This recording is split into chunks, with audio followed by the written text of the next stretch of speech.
And yeah, this event is brought to you by Data Talks Club, which is an awesome community of people who love data. We have weekly events. This is one of such events.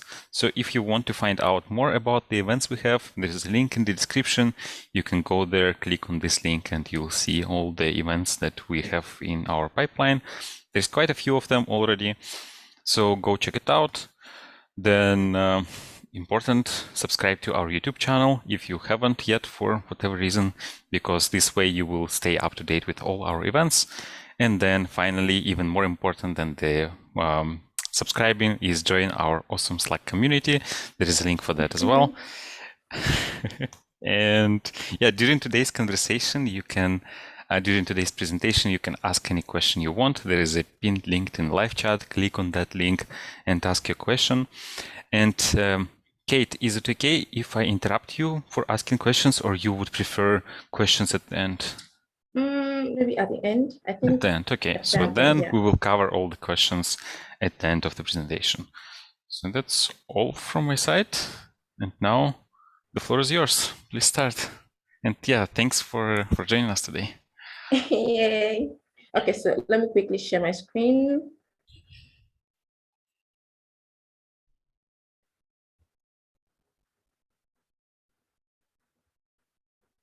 So I'd like you to confirm that you can see my screen. Yes, I can see PowerPoint and then a slide that says thank you. It's probably the last one, right? Okay, yes, that's the last one.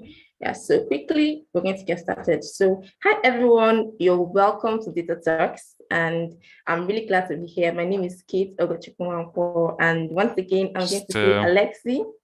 I'm sorry for interrupting you. Okay. I still see this thank you slide. Oh, okay, now it's better. Now it's better, yeah. So maybe something froze. Sorry for interrupting. I am shutting up. That's totally fine. So I'll just start again. So that's okay. So my name is Kate Ogochukwu, and everyone, Happy New Year and welcome to Data Talks. And Alexi, thank you for having me. So today we're going to be talking about fraud detection in financial industry, and we're going to go right away. So first of all, before we dive into fraud detection, I'd like us to talk about the financial industry. What is the financial industry? So the financial industries are a part of the economy that provides financial services to commercial and retail customers. These include banks, your investment companies, insurance companies, brokerages, and the rest of them. So I was going to ask you a question to differentiate between financial industry and fintechs, but I'll just go right ahead. So fintechs are just like the name implies. We have finance and we have technology. So they are also financial industries. They provide financial services to customers, but they use software and technology to make the services they provide easier, faster, and better. So using things like artificial intelligence and machine learning. So quickly, I'm going to explain what machine learning is and what artificial intelligence is. So artificial intelligence are computers that are built to solve problems or to perform tasks that usually requires human intelligence, such as interpreting between languages or visual perception and stuff like that. So these machines are built to do things that on a norm, human beings are supposed to do it and require human intelligence like decision making, but these machines are built to do them.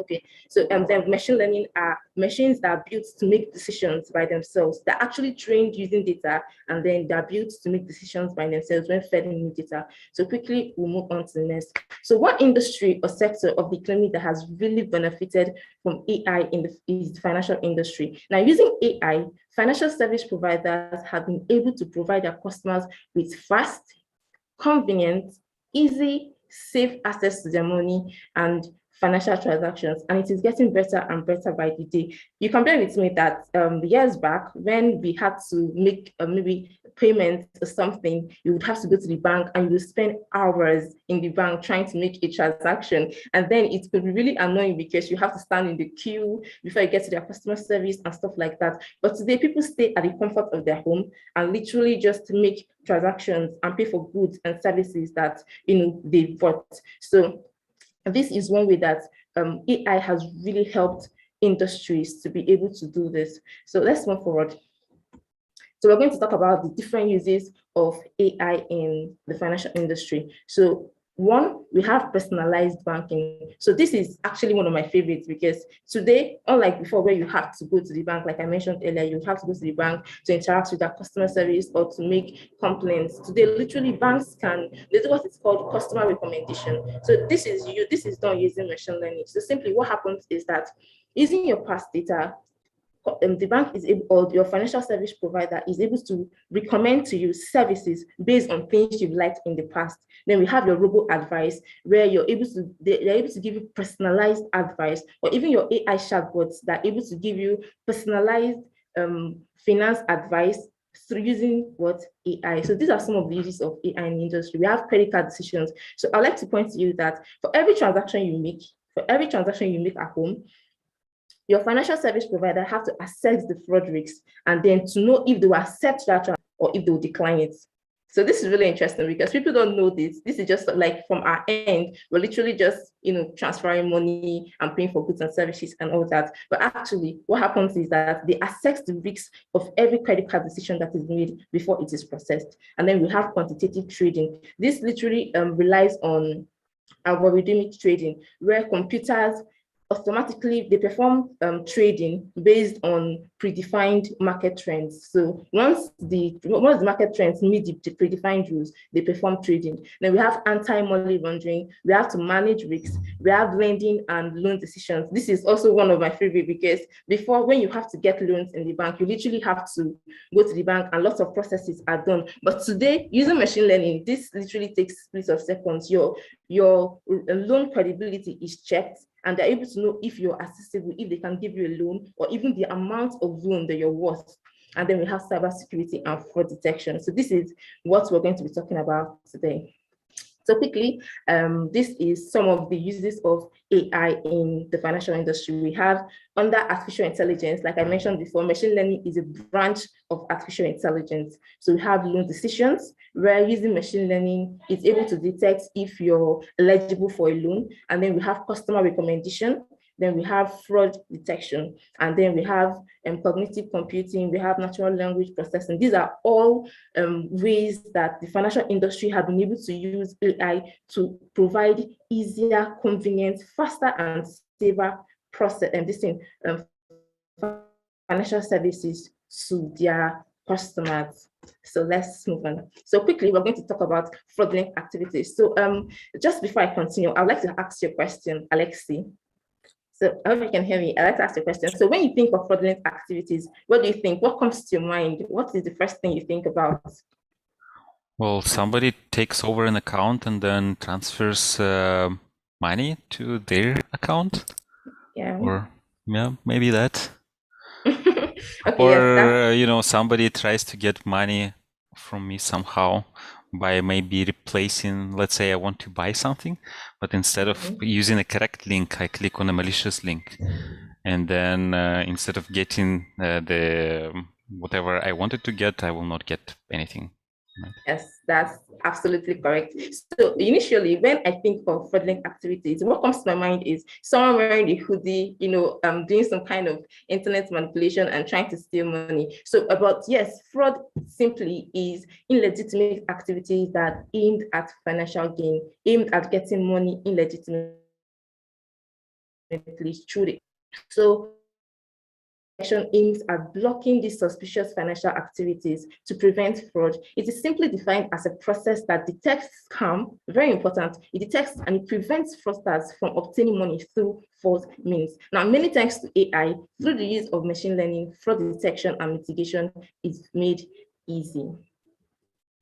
So challenges of fraud challenges in the financial industry. So in 2018, customers reported losing about 1.48 billion. This is only for 2018 related to fraud complaints. And this was actually an increase of about 406 million in 2017. So the increase in the use of technology has brought about an increase in fraud over the years. So like I mentioned, of course, the technology has come to help us and it has improved the way the financial industry is able to provide safer and convenient and easy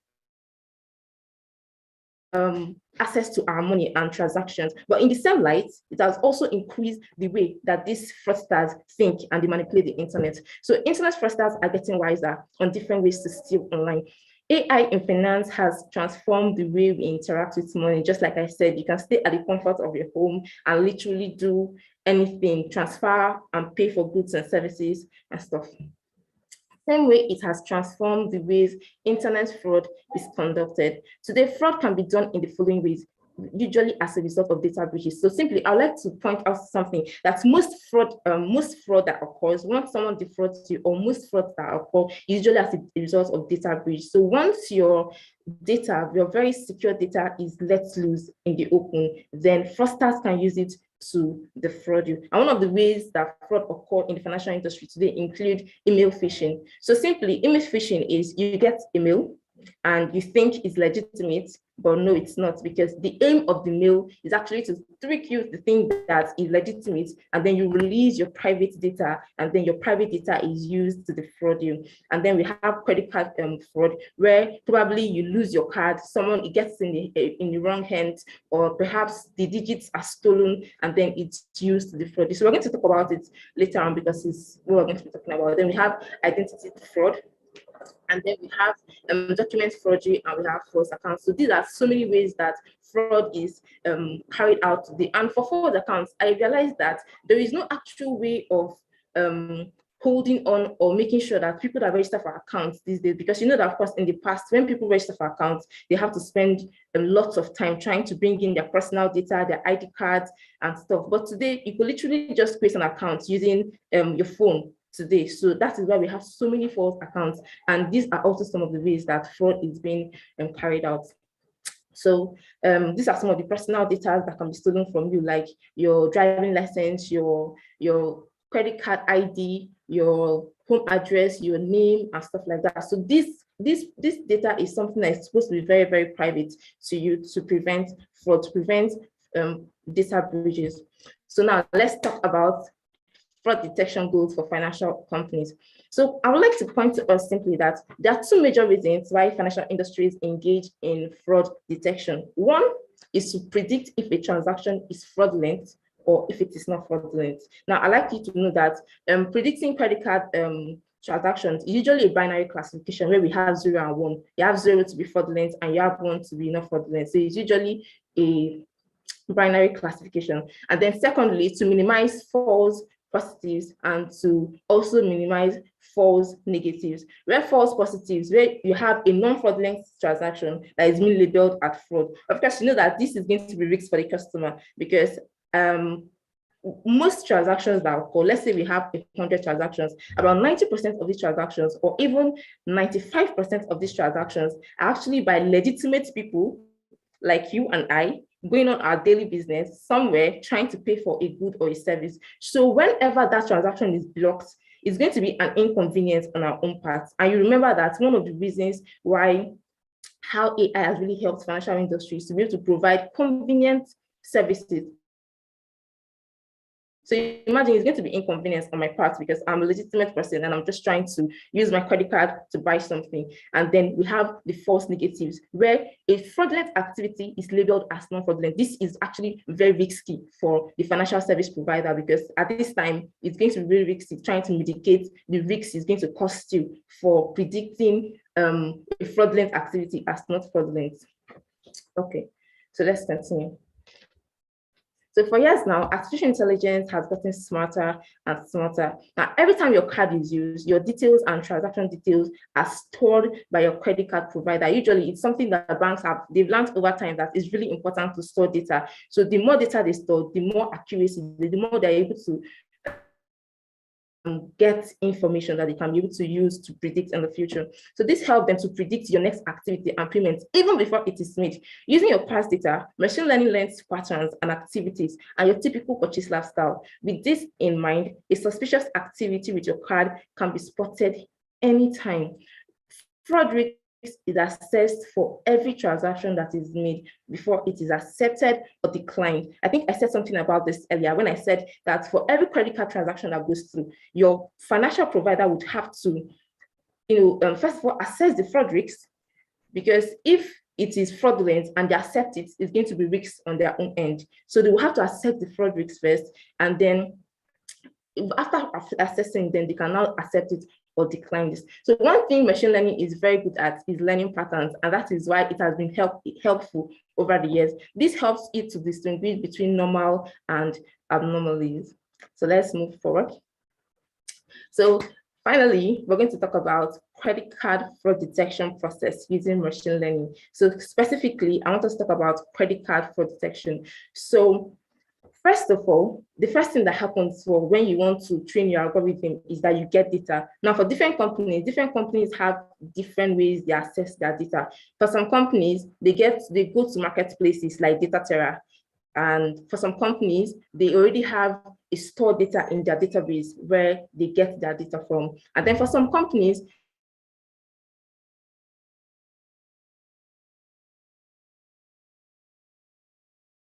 they don't have a labeled data, yes, but they have their period of time. So simply for companies like that, what they simply do is using clustering algorithms that are able to detect anomalies in the data. They're able to detect anomalies in their data. Now, after detecting anomalies in their data, they're not able to use these anomalies and normal data points to label the data.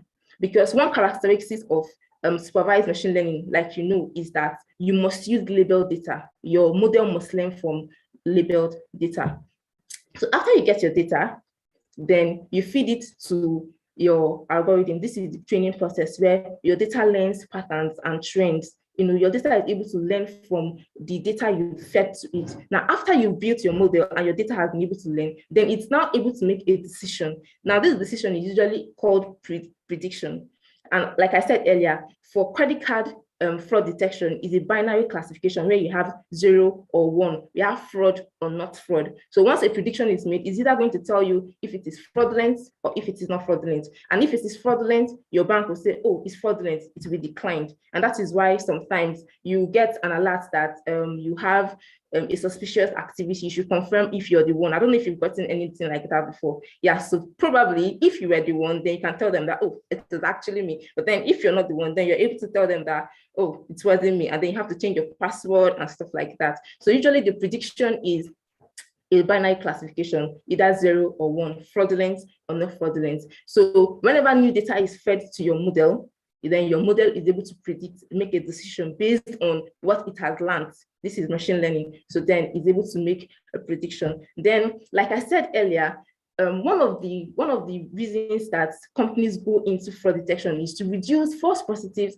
and false negatives, because you understand that you don't want to inconvenience the customer, and at the same time, you don't want to say or label a fraudulent activity as non-fraudulent. It's going to be really risky. So that is why, of course, you know that the machine learning process is an iterative process. So here, any false prediction is taken back, and then the training continues until you get a very good model that is able to predict. So quickly, at this junction, I would like to say something. So it's very important that you use quality data and large amounts of data sets in training your data. Actually, the importance of your data in machine learning cannot be emphasized. It cannot be emphasized because the large data sets you have, the more accurate your model is, the less biased it is, and the more accurate it is. So it is really important that you're feeding your model with a large.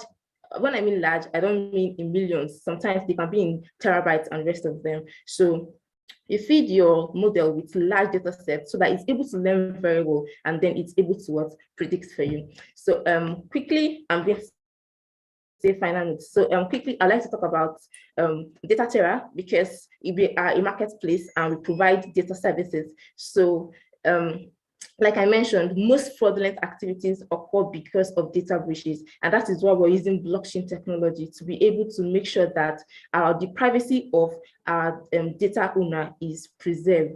So I just wanted to ship that in so that just in case you have an algorithm or you're searching for data and you really need large data sets to be able to do something, then you can reach out to DataTerra. We'll be happy to help and happy to provide data for you. So at this time, I hope I was able to communicate how fraud detection, credit card fraud detection is handled in companies. So thank you very much. If you have questions, I'd like to hear questions. Yeah, thanks a lot for the presentation. I have a few questions. So Okay. you work at DataTerra, do you? That's the Yes. okay. So Yes. what kind of data people can get from there? So you mentioned data breaches. Like I guess this is when somebody hacks a company and then steals all the passwords from there. So you monitor that and you have this information, right? Yes, so simply what we do is that we're providing a marketplace for data scientists because we understand that data availability is a big problem today. Data availability is really, really a big problem. So we decided to create a marketplace where data is globally available for everyone. But because we understand the issue of privacy, we're using blockchain technology. That's where it comes in, so that you're not able to see you're not able to access the details or the private details of the data you're using, but you're able to run really good models in it, and you're able to create unbiased model using our data. Yeah, interesting. Thanks. Because I noted this when you mentioned the data marketplace. I wanted to ask you that, and then you later said that it's actually the place where you work. So cool. Yeah. So I see that on your slides you have these FR letters, like at the top corner. So what do they mean? Okay, so yeah, it's actually part of the slide. I tried removing it and I couldn't get it out, so I just left it.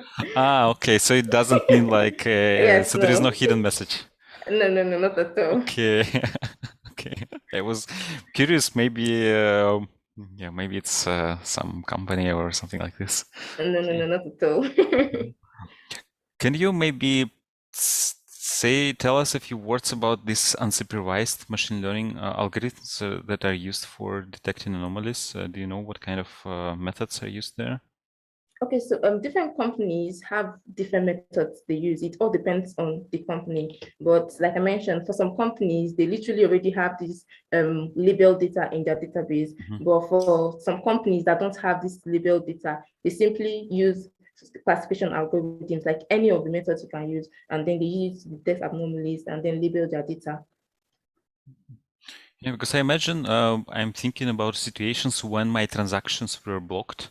So I remember it was before COVID. I had a business trip to Moscow. So I'm based in Okay. Berlin, and then I had a business trip in Moscow to Moscow, and then I wanted to order a taxi there, and then all of a sudden my card stopped working.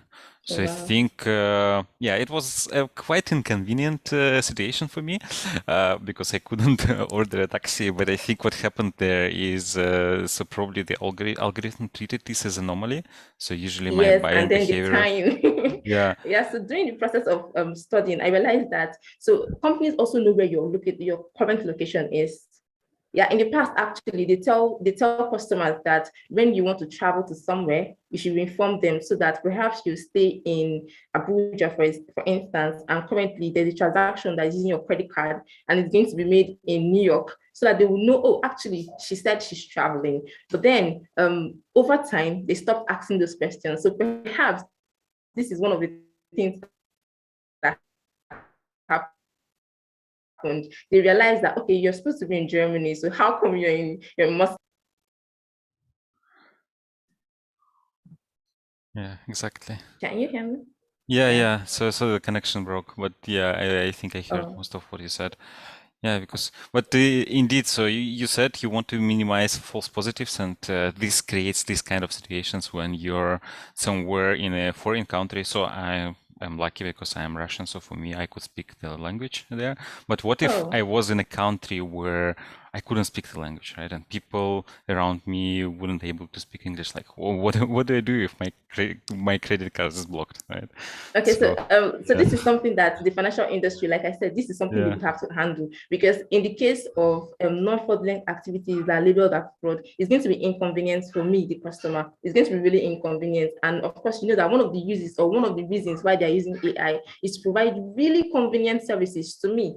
So when my code is blocked and of course, I'm a legitimate customer trying to go about my normal business and my card is blocked. It's actually from their end. So this is why they try as much as possible. One, to train their model with really large data sets. This is number one. Two, secondly, this is also the reason why it's really important that they're able to gather their customer data over time and store it because large data sets helps for more accuracy. And then another reason, this is also why they're able to minimize false positives and false negatives. That is why I talked about it. It's actually one of the very important goals of fraud detection in the financial industry. One, to predict if a transaction is fraudulent or not. Secondly, to mitigate risks, which is to reduce the false positives and false negatives, so that this kind of things will not occur. Because if they're able to handle it correctly, it won't happen. You understand, right?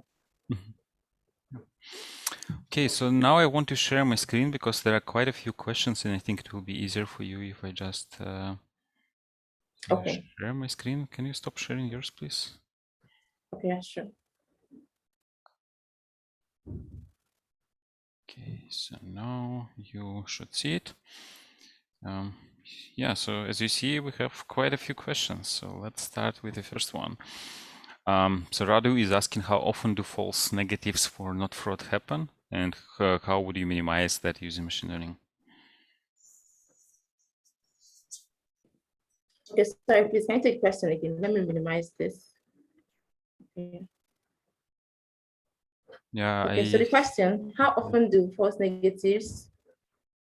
Okay, so how you minimize them? Like I said earlier, one of the ways you minimize them is by using quality and large data sets. It's really important. Like the importance of large data sets in machine learning training cannot be overemphasized. It's really important that you have large data sets. Then secondly, your metrics, the metrics you use in training your data, this is some of the ways you use to minimize your false negatives and your false positives. Next question.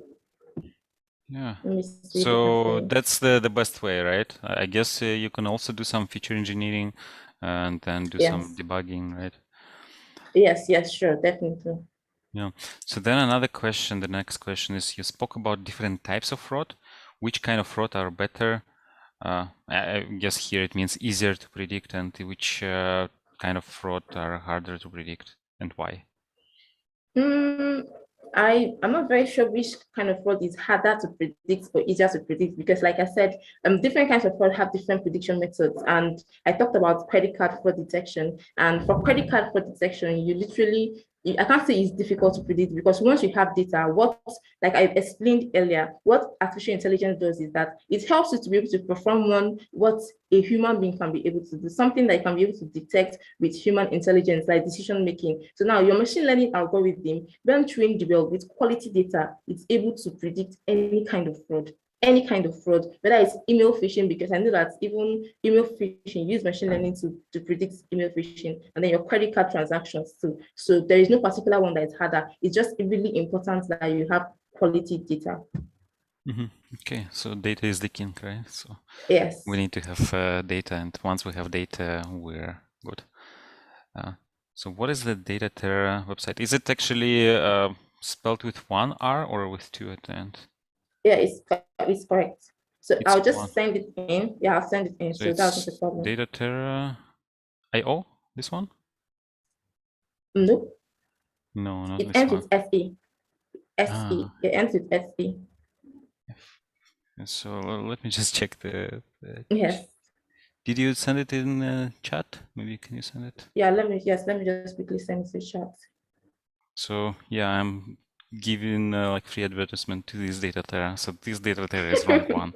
So do not go there.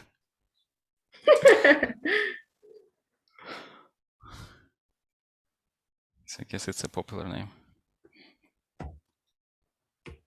Is there another one? Ah, this one, like France, right? FR. No, it's supposed to be Swedish. Swedish. Oops. Yeah, it's Swedish. So that's why it ends with SE. So I'm trying to access this. SE, like this. Yes, that is it. But with one R, right? Yes. Your HTTPS. Yeah. Yeah, it's HTTPS. Okay, finally. Yes, this is it. Ah, it's heart-centric tech DataTerra. Okay. Yeah, now everyone knows how to find it. Okay, so what is the next question? The next question. So Gaurav is asking, I believe using the decision directly from machine learning algorithm gives us less control over false negatives, positives. What do you think about that? I'm sorry, I didn't get the question. I believe using decision directly from machine learning algorithm gives less what? So okay, I believe you. Can you read the question, please? yeah, so maybe I can enlarge it. No, I cannot. So the question is that when we use machine learning directly, we use predictions, it gives us less control over false negatives and positives. Probably the question implies that we need to have some post-processing perhaps for that, or some rule-based approaches on top of machine learning. What do you think about that? Okay, so some, like you mentioned, so sometimes you know there's something I read recently. The person said that the fact that your machine learning is giving you 100% accuracy doesn't mean that it is the best model to use. So yes, sometimes you have false negatives and false positive, and sometimes you don't really have much control over it. But then that is why machine learning is an iterative process. You know, you keep iterating until you get a good model. So that's my thoughts. Mm-hmm. So So again, the I'd answer like you to is actually share your yes. thoughts with regards to this. So what do you think? Yeah, so data is good, of course, but I don't think that is enough. So usually, in my experience at least, you still need to do a bit of post-processing, like do some if statements at the end. Yeah, that's my experience there. And often you also need to have humans in the loop for this kind of systems. I think this is in banking, this is especially important to have people who actually look at the flagged transaction and then make a decision, okay, this is anomalous or this is okay. And yeah, so I guess that's this is how I would answer. So adding humans in the loop and then some rules on top of that would probably help. And again, like it will give us more control over false negatives, positives. But yeah, I don't know much about this in this area. Okay, so the next question, do you consider to use synthetic data for training ML algorithms to detect fraud? If I'd like to know, what do you mean by synthetic data? Do you mean data gotten from, for example, Kaggle, if that's your thoughts? I don't know who asked the question, is anonymous.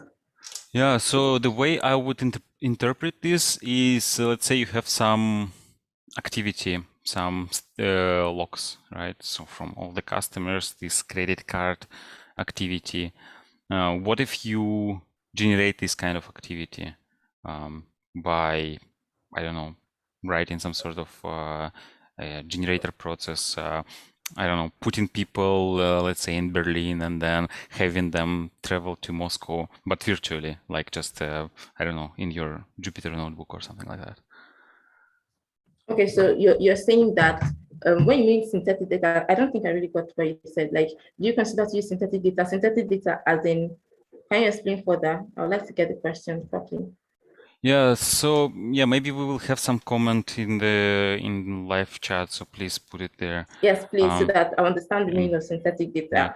but I know, for example, let's say for computer vision, we can use games to generate data, right? So in Yeah. games, you can render whatever you want, and then you can say, okay, this is, I don't know, a cat, this is a dog, and then you can use this data to train a model. So this is synthetic data. In the same way, you can also describe a process using some, I don't know, some simulator, and then this simulator will output some data, and then you can use this data then to say, okay, this transaction is anomalous, this transaction is fraudulent because this is how we generated it. And this transaction, even though it's looks like an anomaly, but this is not, because again, this is how we generated it. I don't know if it makes sense. Yes, yes. Yeah, so there is a comment. Synthetic data is information that's artificially manufactured rather than generated by real-world events. So, yeah, I guess this is what I just said. You don't have experience using this So I guess Not at all. So literally from my experience, what is done is that most times most companies use customer data, not synthetic data, like usually customer data, like data that is usually existing in the system, because this is what helps them. And then for some companies, they actually buy models, like using, like for example, if you go to marketplaces like DataTerra now, you're going to like there are also other marketplaces that are available. So literally you get data that is already preprocessed.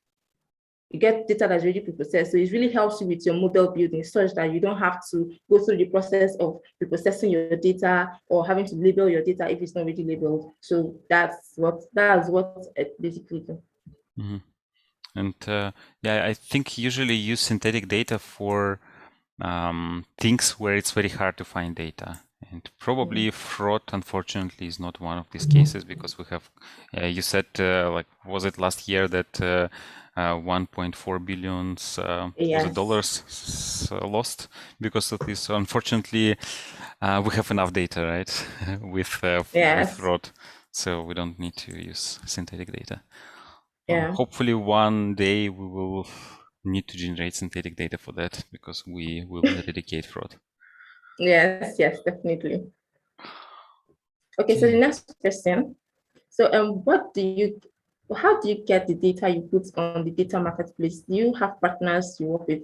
Okay, yes. So basically we're still in the initiation stage and we're not like completely launched. But what we do is that we partner with data owners. We understand that there are lots of data owners available and customers, that is data scientists, need this data. And then there's this bridge between data owners and data providers, like people that need the data. So we're trying to like create a bridge where we have an agreement with the data owners, they provide us with their data, and then we're able to lease out this data to people that need to work with it.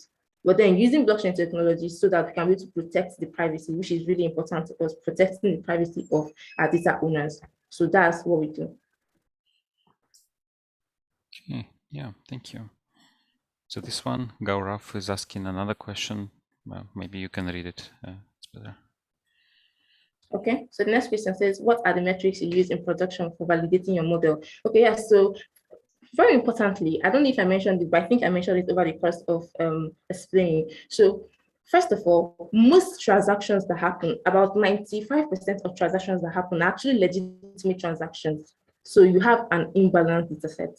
Very important, you should know this. So you have an imbalanced data set. So there are so many metrics that we use actually, which include, we have confusion metrics. You can use confusion metrics. We have classification algorithm. We have area under call. We have F1 score. So there are so many of them that you use. What is really important is that you're using a matrix that works for you, because for different fraud detection, for credit card, we have for email phishing, you're using the metrics that works for you, that works for your data set.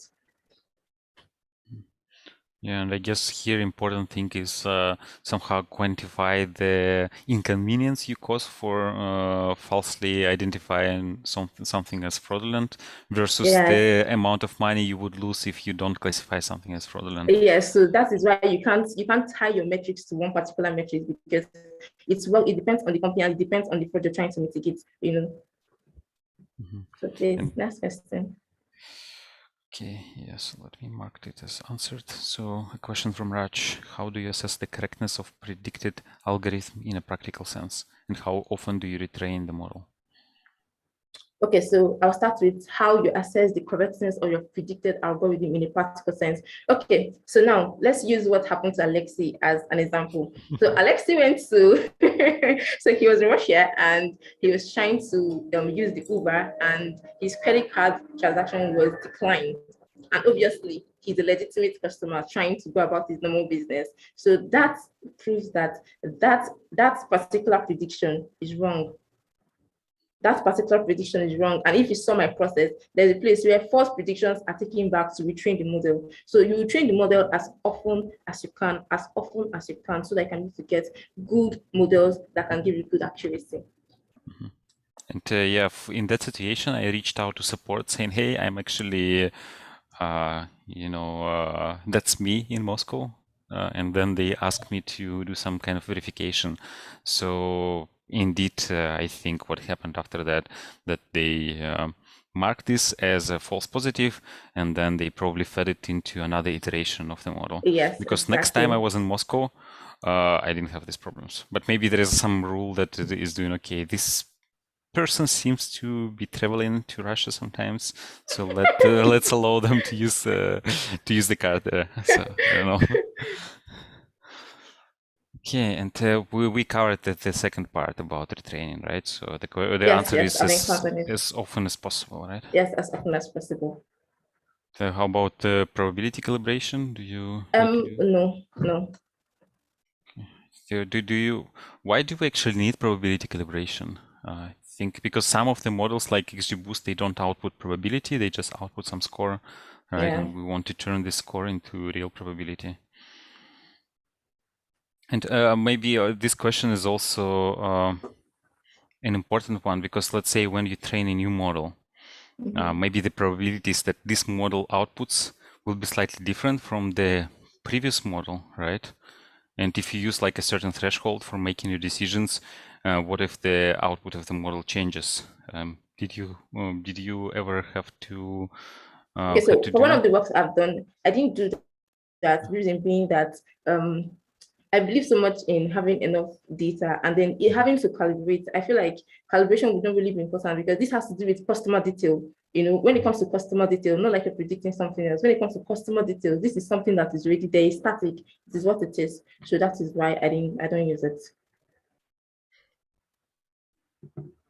Okay. Do you have any idea what is reject inference methodology? Nope. I also, that's the first time I hear about this. I probably need to look yes, it me up. too. Reject inference. So we could actually just Google it. We could Google it actually. I Google it, yes. Inference. In credit.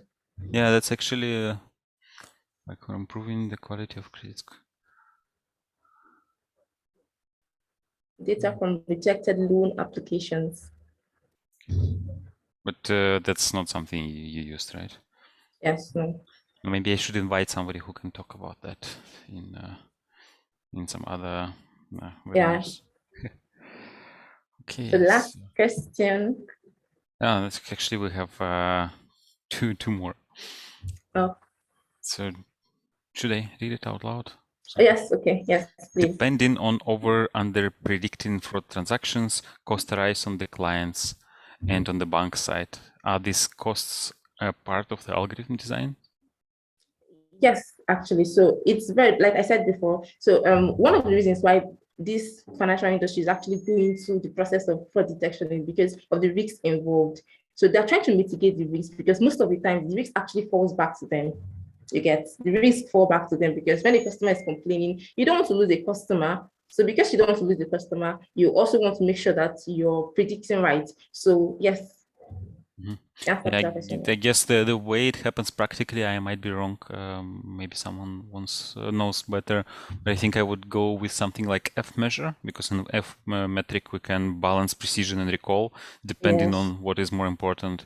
I guess here we associate some cost to false positive to false negative, and based on that, we try to tune this F measure to give more weight to either precision or recall.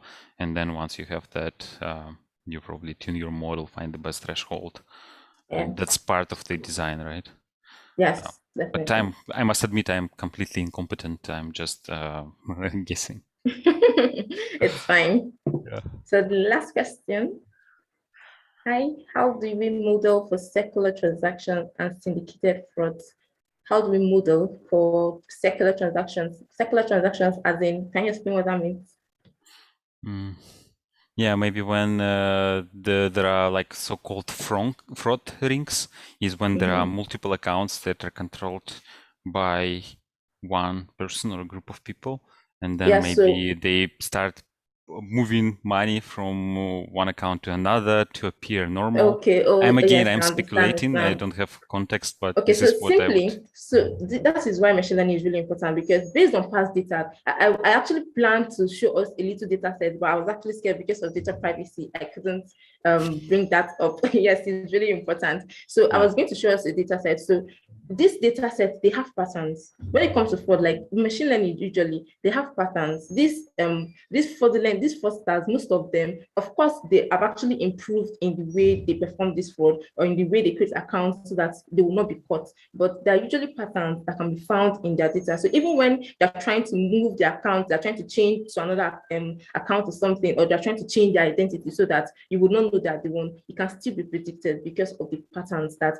can be seen. I don't know if you understand that. Yeah, as long as a pattern is already known and was Yes. used in the past. Yes. I think fraudsters come up with new ways of defrauding people, unfortunately. But yeah, so I guess the first time they will not be caught, but over time we will collect enough data, we will see this pattern appearing Yes, again over and again. over again, yes. And our model just learns from it. Okay, so there is a question if I answer questions on YouTube. If we answer questions on YouTube, that's why we actually have Slider, because it's very hard to keep track of questions on YouTube. I don't know if we haven't answered any questions on YouTube. Yeah, but I think Slider. So there is. Let me just quickly check. There are quite a few comments. So one of the questions I see that we didn't cover. If who is the most targeted for fraud? Yeah, we didn't cover that. Do you know who is? Okay, so who is most targeted for fraud? Oh my God, that is actually a very interesting question, because the reality is that everyone is a target. Everyone is literally a target. You can't say you're not a target. And most importantly, it's really important you keep your data private. As much as you can, you keep your data private, because in any way they can, even the person you think this person doesn't have so much, those people are still targets. And then you hear cases of fraud daily. Actually, on a daily basis, you have cases of fraud. So everyone is a target. Provided your data is leaked or something, they can totally use your data to steal your money. And of course, first, I don't think they actually care, because if they care, they would maybe target some people and not target some people. So here, everyone is actually at risk. Yeah, so everyone can be a victim, right? Yes. Yeah, so the question that I missed is how can we protect from AI-generated frauds? I don't know if you know what it means. Yes, I think I understand that question. So how can you protect from AI-generated fraud? So I said something during the course of the presentation. If you remember, I said that AI has transformed the way we interact with money.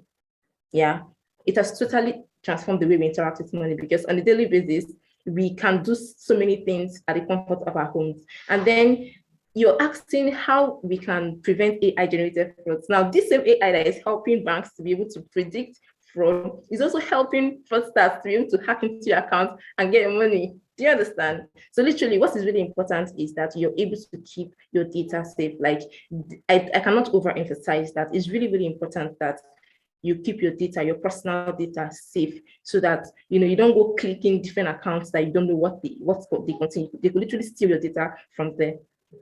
So it's really important to keep your data private. Mm-hmm. Okay, I think we covered all the questions. So there are quite a few questions. So thanks a lot for answering all these questions. I think we also covered all the questions from the chat. So thanks a lot. That was quite interesting. Yeah, so thanks for sharing that. Thanks for answering all our questions. And yeah, maybe if people want to reach out to you and ask a follow-up question, what's the best way to find you? On LinkedIn, I'll just forward my LinkedIn profile so that they can reach me anytime. Okay, and I will put that profile to the description of the video. So if you have any follow-up questions. Yes, so you can reach me on LinkedIn anytime. Okay, then I guess that would be that from us. So thanks a lot again. I'm sorry. Thanks. So yeah, yes. So I think I just sent in a wrong LinkedIn Yes, profile. I think so you did. But I yeah. actually have your profile because okay, yes, we just talked like profile, before the event, so I do have your profile. So yes. I will share this link with everyone. And yeah, so I wish everyone a great rest of your day. You, Kate, as well. Thank you. Yeah, thanks, and have a nice evening. See you soon. Goodbye.